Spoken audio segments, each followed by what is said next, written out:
रानी लक्ष्मीबाई की कहानी। झांसी की रानी रानी लक्ष्मीबाई, जिन्हें झांसी की रानी के नाम से जाना जाता है, भारतीय इतिहास की एक प्रेरणादायक शख्सियत हैं।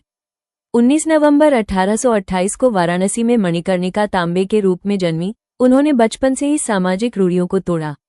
घुड़सवारी, तलवारबाजी और मार्शल आर्ट्स में निपुण, उन्होंने 1842 में झांसी के महाराजा गंगाधर राव से विवाह किया और लक्ष्मीबाई बनी। 1851 में उनके बेटे दामोदर राव का जन्म हुआ, लेकिन 4 महीने बाद उसकी मृत्यु हो गई।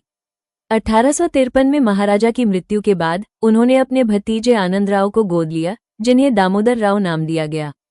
ब्रिटिश ईस्ट इंडिया कंपनी ने डॉक्ट्रिन ऑफ लैप्स के तहत झांसी को हड़पने की कोशिश की, क्योंकि उन्होंने गोद लिए हुए दामोदर राव को उत्तराधिकारी मानने से इनकार कर दिया।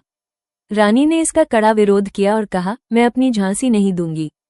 1857 के प्रथम स्वतंत्रता संग्राम में उन्होंने अपनी सेना का नेतृत्व किया और ब्रिटिश सेना के खिलाफ बहादुरी से लड़ी।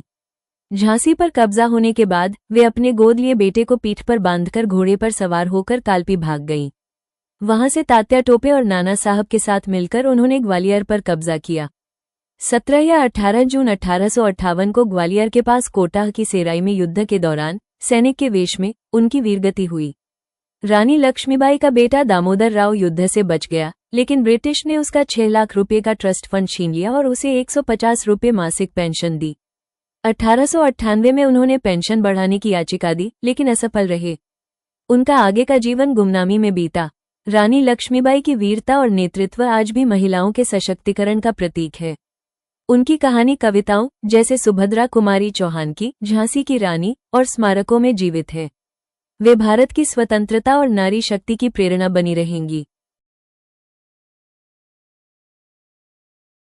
कृपया करके लाइक कीजिए और सब्सक्राइब कीजिए और कमेंट बॉक्स पर लिखिए। कृपया करके लाइक कीजिए और सब्सक्राइब कीजिए और कमेंट बॉक्स पर लिखिए।